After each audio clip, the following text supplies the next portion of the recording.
Salve, salve galera! O tema do vídeo de hoje é Laranja Mecânica e a Educação Transformadora.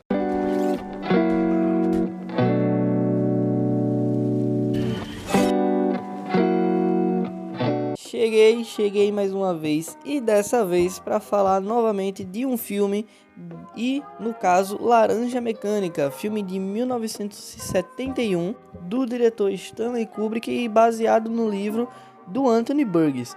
Pois bem, desde já eu sei que vocês, muito por conta do título e da thumb do vídeo, esperam ver mais um vídeo genérico de Laranja Mecânica que tem a torta e a direita, principalmente vídeos que eu gosto muito, tá? Eu valorizo muito o trabalho dos psicólogos aqui do YouTube. Eu adoro quando eles vão fazer análises psicológicas a respeito do filme aí Laranja Mecânica, e você tem muito aí no YouTube a respeito disso, e você também tem muito canalzinho daqueles que eu não gosto tanto, que fala mais sobre a parte pop do filme, quer ficar falando sobre as cenas icônicas, sobre as coisas mais superficiais, que também tem o seu valor. Mas no vídeo de hoje eu vou focar muito mais na segunda parte, eu vou focar mais na parte e a educação transformadora. Claro que Laranja Mecânica vai ter os seus minutos aqui pra gente debater um pouco, porque é um filme muito interessante, é um clássico, e eu pretendo muito trazer a maioria dos clássicos aqui nesse canal, como eu venho fazendo, principalmente trazendo filmes com alguma problemática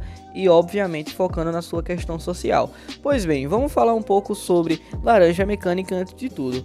Pois bem, Laranja Mecânica, traz ali o Alex como seu protagonista, que é mais ou menos um delinquente que vive numa Inglaterra futurística ali e muito distópica, de muitos e muitos anos aparentemente na frente do tempo.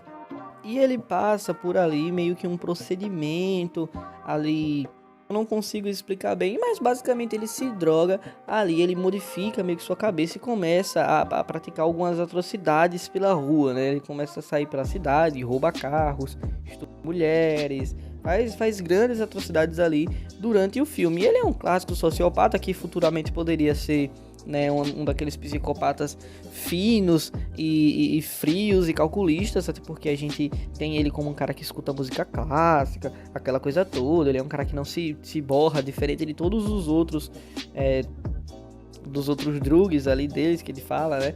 E dos outros valentões ali da cidade. Ele é muito diferente, ele não é um completo imbecil, ele tem as suas coisas ali e é basicamente por isso que ele se torna uma pessoa muito importante. Eu acho que o filme traz um bom protagonista mau, eu acho que o filme consegue ali, bem, se trata de um filme de 1971, então a questão da sociedade ela era um pouco diferente da de hoje, então talvez os cuidados a ser tomado a respeito de um personagem meio assim controverso não seria o mesmo de hoje. Talvez naquela época tivéssemos maturidade para ver um personagem daquele. E é basicamente isso. Posteriormente, quando o Alex ele é pego e tudo mais, ele é preso e é submetido a alguma forma de tortura para tentar meio que reformar ele. Ele começa num reformatório meio que normal ali, você apresenta várias personalidades muito caricatas e muito bacanas, como o cara que revista ele ali em determinado momento, que ele fica nu e tudo mais, que parece ser um cara que se aproveita do trabalho, mas, é basicamente isso. E depois ele passa, de fato, por um processo de transformação, meio que uma tortura. Ele começa a ver cenas de violência repetidas vezes e de uma maneira que, de fato, ele ficasse enojado com aquilo. E isso é uma coisa muito interessante, até porque ele vê aquela cena, quando ele vai praticar violência, quando ele pensa em fazer violência, ele meio que sente enjoo. Então ele tá meio que bloqueado, meio que tem uma coleira nele, que toda vez que ele for praticar algum ato de violência, ele vai ficar enjoado e tudo mais. E como punição também, acontece de botarem a melhor, a música preferida dele, que é a Nona Sinfonia de Beethoven, para que toda vez que ele ouvisse a música que ele mais gosta, ele ficasse com esse embrulho no estômago, como punição de tudo aquilo que ele fez. E depois disso, ele tá, entre aspas, pronto para a sociedade, pronto para entrar ali e conviver normalmente como um ser humano comum. E eu peguei aqui exatamente uma cena do padre falando que ele não possui mais livre-arbítrio. Isso é um debate muitíssimo interessante que eu queria discorrer aqui, um pouco. Eu acredito que eu vou puxar para uma linha um pouco distante dessa de de livre-arbítrio. Mas antes de tudo eu queria falar sobre isso. Eu acho que é uma questão muito interessante, porque existe sim um debate dentro do filme e é muito, muito bom. O Alex, depois de tudo que ele passa, ele não é mais um ser que pode praticar atos ruins assim quando se trata de violência. Claro que ele pode fazer algumas outras coisas ruins, como por exemplo faltar nas missas aos domingos, muito provavelmente, mas quando se trata de coisas assim consideravelmente graves para o nosso sistema político e moral, ele não consegue fazer. Então, basicamente, ele se constrói ali um robô que não consegue mais nem se defender quando ele é abordado com violência, e isso é uma questão muito interessante. Até porque o próximo ponto é falar sobre os teocratas que estão ali, né, governando esse processo aí de cura do Alex. E esse teocrata, ele fala, né, ele está disposto a ser crucificado e não a crucificar alguém. Isso é muito interessante porque ele, o próprio teocrata, o cabeça daquela operação, ele nunca queria ser, né? Porque como todo mundo sabe, todo teocrata é 99% hipócrita. Então é basicamente isso. Ele jamais seria crucificado, mas crucificar alguém para salvar a sociedade e ele ter segurança, que é uma coisa que todo mundo quer, né? Você quer sair de casa com a sua família seguro, sem ser roubado, sem ter, como naquela situação, naquela Inglaterra, a segurança pública praticamente não funcionava. E a gente vai ver posteriormente o porquê, né? Então, tipo, basicamente ele ficou cego com esse desejo de segurança e acabou meio que destruindo, entre aspas, a vida do Alex e que provavelmente faria com outras pessoas. Outro tema que também eu queria falar aqui é sobre essa polícia desprezível, né? Afinal, né, é o mesmo perfil da polícia no mundo real. Não estou dizendo que todo policial é desprezível, muitíssimo pelo contrário. Eu acho que é uma profissão muito digna e que tem que ser respeitada e que a gente precisa de uma ferramenta para manter a ordem em algum nível.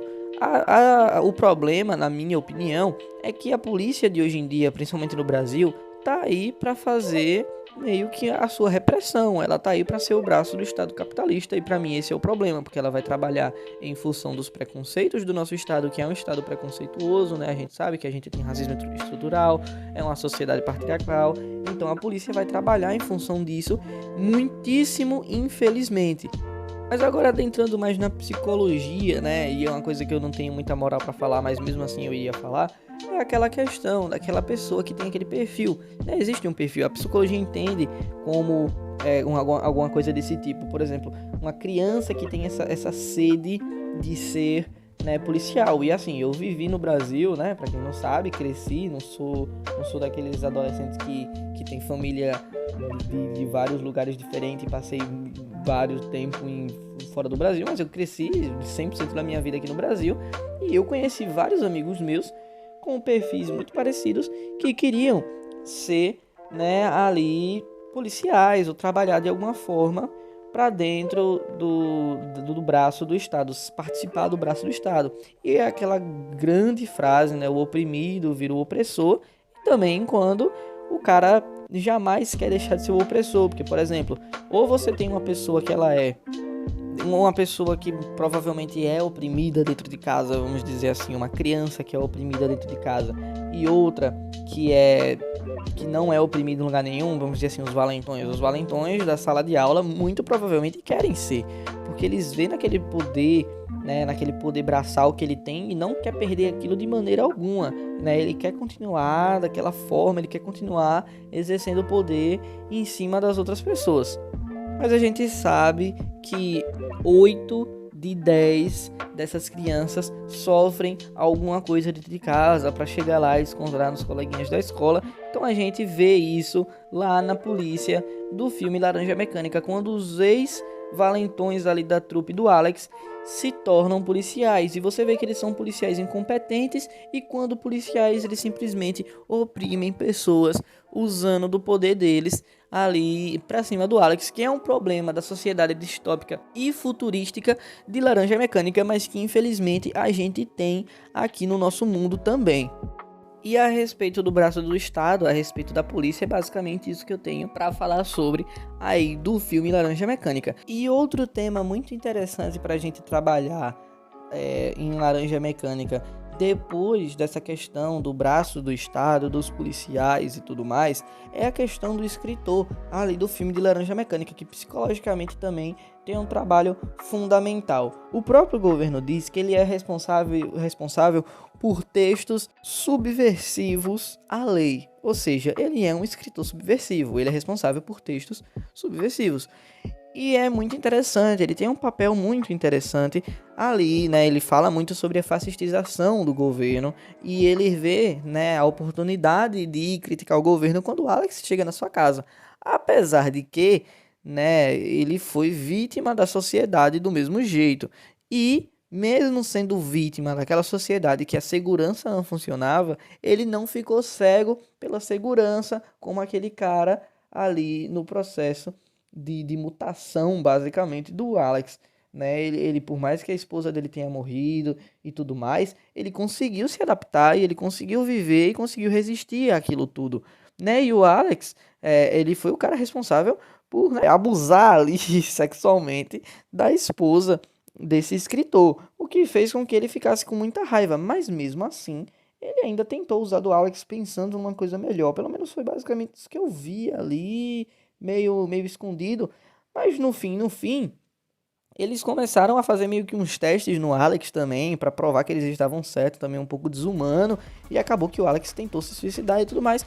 Mas esses detalhes a gente vai deixar à parte, que eu acho que eu vou agora entrar no meu tema. Pra você que veio pra falar somente de Laranja Mecânica, veio pra uma pessoa falar, né, mais do mesmo de Laranja Mecânica, esses 10 minutos servem pra você. Agora a gente vai entrar no tema educação transformadora. E vamos lá. Para quem não conhece o canal, fique sabendo que é um canal que apoia iniciativas revolucionárias, né? E o meu pensamento é basicamente o que fundamenta esse canal, é basicamente a minha ideologia. E se você acha que não tem ideologia, pois bem, você está encoberto mais ainda do que ideologia do que eu. Eu assumo minha ideologia, concordo com o socialismo, concordo com o marxismo, sigo a conduta do materialismo histórico dialético e eu tenho uma crítica a falar sobre essa educação transformadora que a gente tem ali presente no filme Laranja Mecânica. Ok que em Laranja Mecânica se trata de um governo bem fascistizado, bem controlador, que pega um ser humano e basicamente muda ele por completo, de fato é quase que uma lobotomia o que fazem no Alex. E ok, isso é muito diferente do que acontece na educação transformadora. Mas os professores, e para quem não sabe, eu sou uma pessoa que vive ali no mundo acadêmico muito voltado para o mundo das escolas. Inclusive eu vou fazer faculdade e licenciatura, né?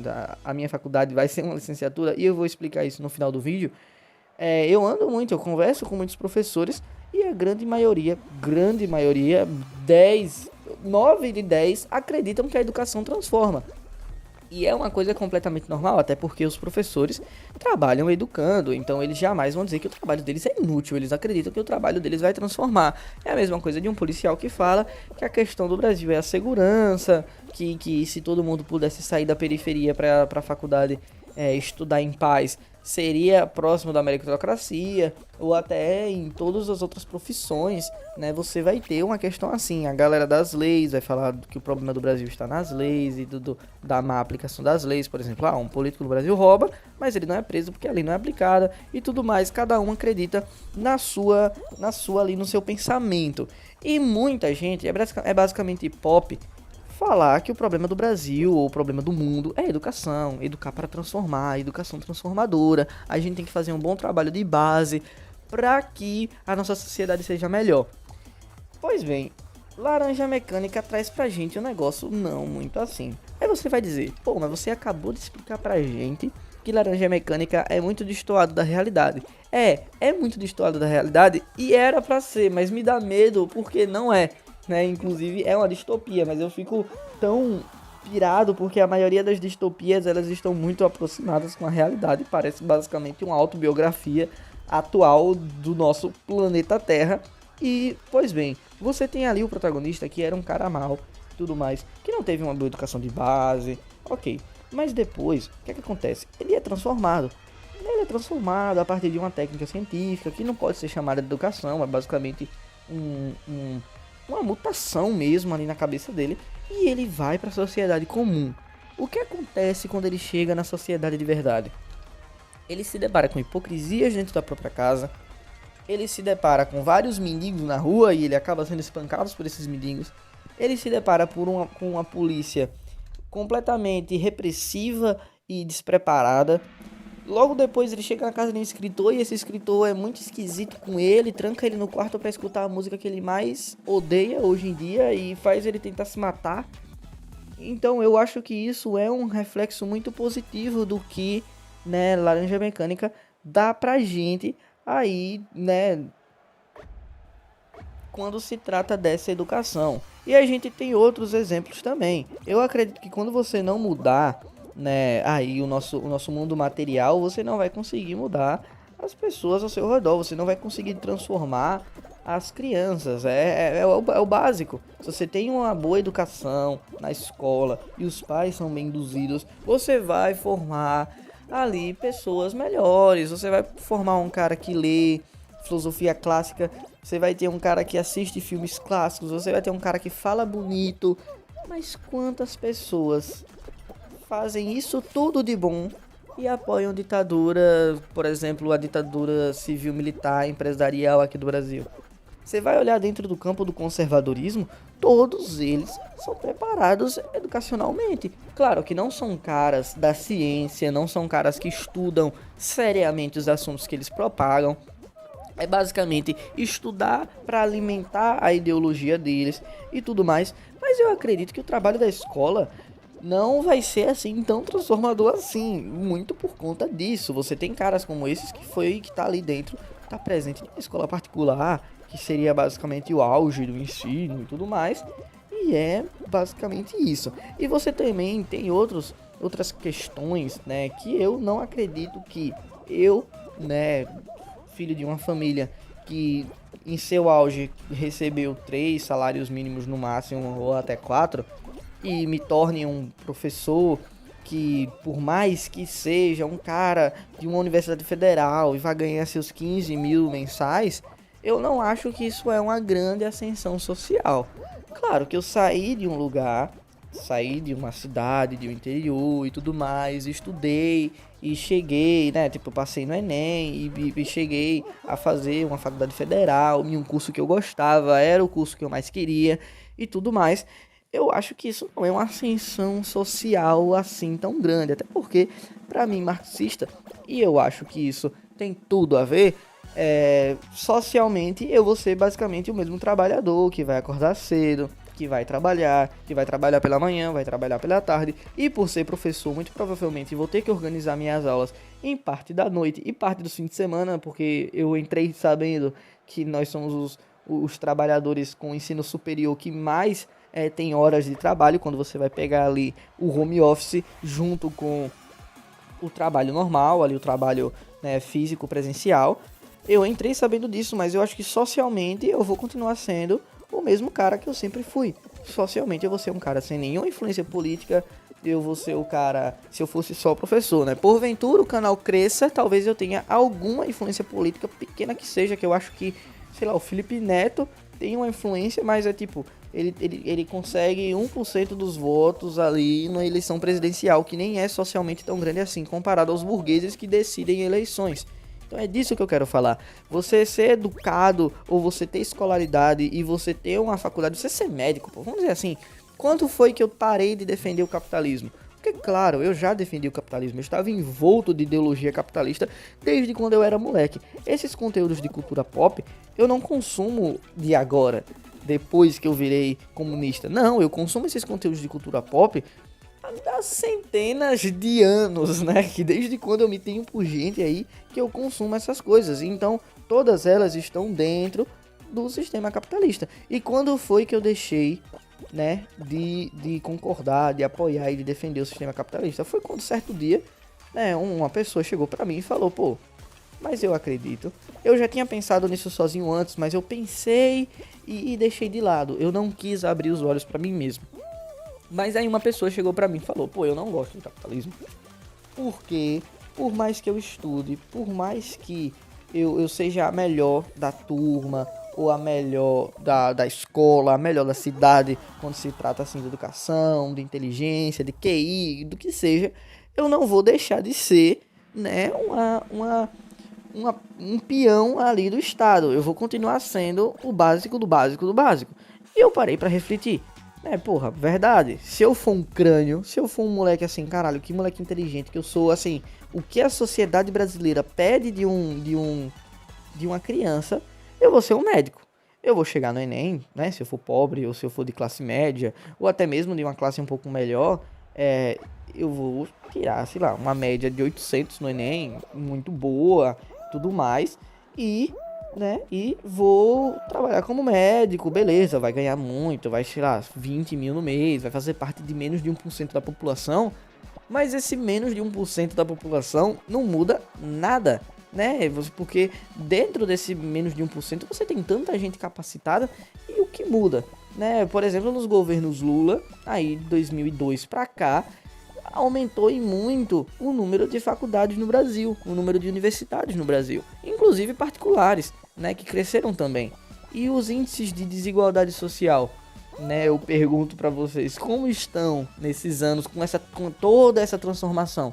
Hoje em dia existem muito mais faculdades de medicinas preparadas para capacitar pessoas para o mundo da medicina. Mas você tem tantos problemas, como por exemplo a demanda, né? Se todo mundo aqui se formasse em medicina, nem todos trabalhariam como médicos. Se por exemplo tivesse 20 vagas de emprego no Brasil para médicos, e você tivesse 25 pessoas formadas em medicina, 20 trabalhariam, que tirariam a maior nota no concurso, ou que fossem mais amigas dos políticos e tudo mais, e as outras 5 teriam que trabalhar em outra área, talvez até de Uber, talvez até de, sei lá, motoboy, coisa do tipo. É uma questão muito simples de ser rebatida, essa questão da educação transformadora, tanto no pensamento social, né? Eu arrodeei tudo isso para falar sobre isso, no pensamento social, porque existem pessoas más com boa escolaridade, e tanto na ascensão, né? Na ascensão social, quando se diz na parte